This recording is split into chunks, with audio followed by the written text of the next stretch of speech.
जय श्री महाकाल।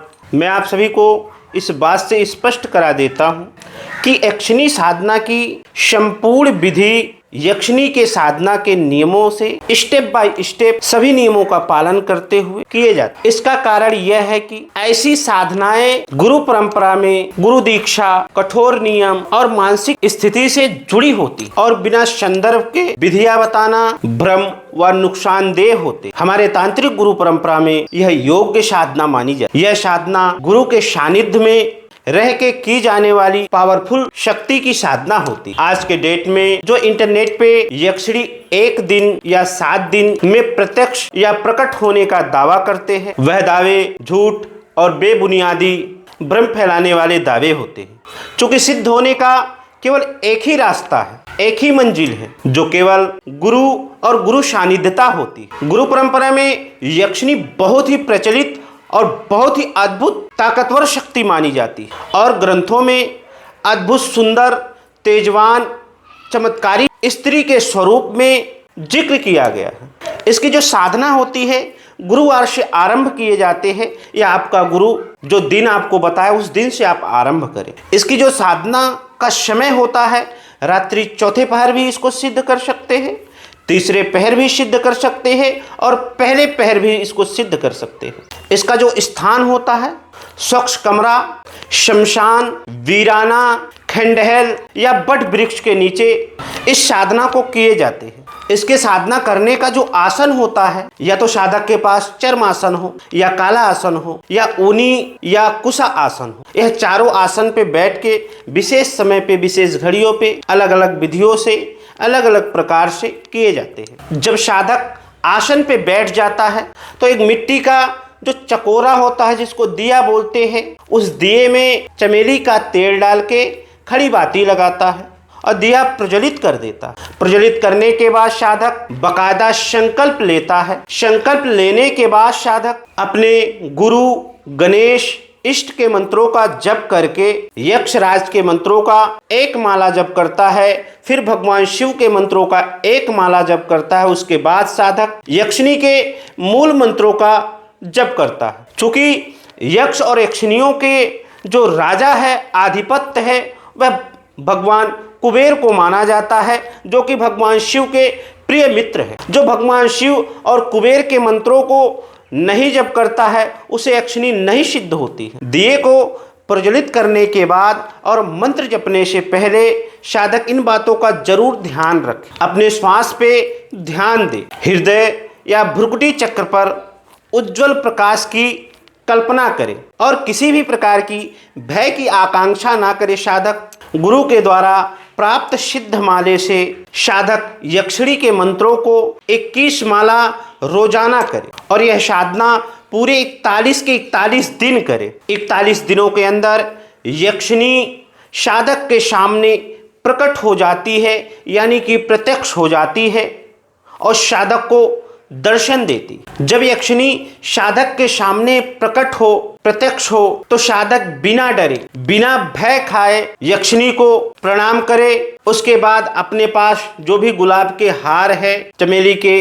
पुष्प है, उससे बारिश करे और उसके गले में गुलाब के फूलों की हार डाल दे और उनसे वचन ले ले। इस यक्षिणी का जो मंत्र है ओम ह्रीम क्लीम महायक्षिणाय नमः स्वाहा। इस यक्षिणी का जो मंत्र है, यदि साधक इस मंत्रों को निरंतर 41 के 41 दिन बिना खंडित किए हुए जपता है तो हम साधक को गारंटी देते हैं कि आपके यदि गुरु मंत्र सिद्ध है, आपके ऊपर गुरु का आशीर्वाद है, गुरु की कृपा है, तो 100 के 100% आपको सिद्धियां प्राप्त होंगी, उसमें तनिक संदेह नहीं। इस साधना की विशेष और अहम बातें साधक जान ले कि जब महायक्षिणी साधक के पास चलती है तो दूर से वह नाचती गाती हुई चलती है, लेकिन साधक के पास आने से पहले तमाम प्रकार के छलावे करती है, साधक को भयभीत करती है, सेकंडों में अनेकों रूप रखती है, बड़े से बड़े जानवर का रूप रख लेती है, तीव्र से तीव्र साधक के पास आंधियां चलने लगती है, पूरा वायुमंडल काला पड़ जाता है, फिर तुरंत उजाला हो जाता है। अनेकों प्रकार से साधक से छल करने की कोशिश करती है। तो साधक महायक्षिणी की साधना यदि कर रहा है तो निडर रहे, गुरु से आदेश लेके यह साधना करे। मंत्र जितना छोटा है इसमें पावर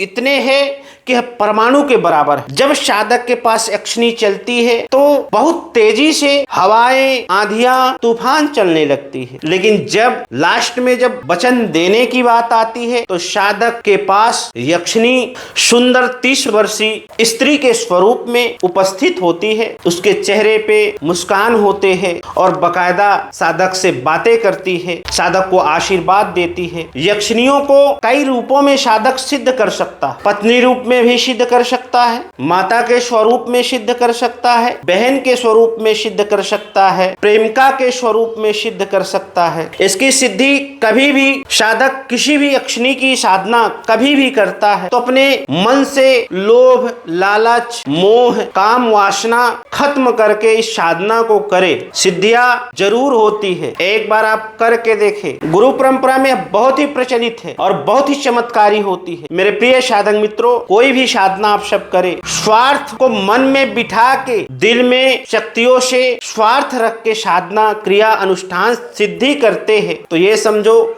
सिद्धियां कभी नहीं प्रत्यक्ष होंगी। आप कोई भी क्रिया, कोई भी अनुष्ठान आप करते हो, हृदय से करते हो, निस्वार्थ करते हो तो आपको सिद्धियां मिलेंगी। जब सिद्धियां मिल जाएंगी तब आप अपना स्वार्थ रख। मेरे प्रिय साधक मित्रों, यदि जीवन में आपको शक्तियों को प्रत्यक्ष करना है, सिद्धियों को प्राप्त करना है तो गुरु बनाइए। गुरु ही एक ऐसी चाबी है जो बड़े से बड़े ताले को खोल देता है अपने शिष्यों के लिए। गुरु कभी भी साधक को डरपोक नहीं बनाता है। गुरु अपने साधक को, अपने शिष्य को ताकतवर, मजबूत बनाता है, निडर बनाता है। तो आप सब गुरु के सानिध्य में रहो और साधना करो, जीवन में आगे बढ़ो। यदि कोई साधक है हमारे सानिध्य में आके साधना करना चाहता है तो वह साधक हमारे सानिध्य में आके प्रत्यक्षीकरण साधना कर सकता है। हम साधकों से दक्षिणा तभी लेते हैं जब साधक को शक्तियाँ प्रत्यक्ष हो जाती है, वचन हो जाते हैं, बकायदा साधक संतुष्ट हो जाता है। साधना में लगने वाली सामग्री साधक स्वयं लेके आए, क्योंकि सामग्री हमारे पास नहीं मिलती। यदि आप सभी को यह साधना समझ में आई हो तो चैनल को सब्सक्राइब करो, अधिक से अधिक साधकों तक शेयर करो। मेरा एक ही उद्देश्य है कि यदि साधक हो, शक्तियों को जानो, गुरुओं को जानो। यदि आपके कुछ विशेष राय है, विशेष प्रश्न है तो हमारे वीडियो कमेंट बॉक्स में कमेंट करके अपने प्रश्नों को पूछ सकते हैं। यदि दीक्षा लेने हैं, हमारे सानिध्य में 100% प्रत्यक्षीकरण साधना करनी है तो हमारे व्हाट्सएप नंबर से संपर्क करें। तो इसी क्रम में हम आप सभी से विदा लेते हैं। जय श्री महाकाल, जय मां शमशान काली, हर हर महादेव।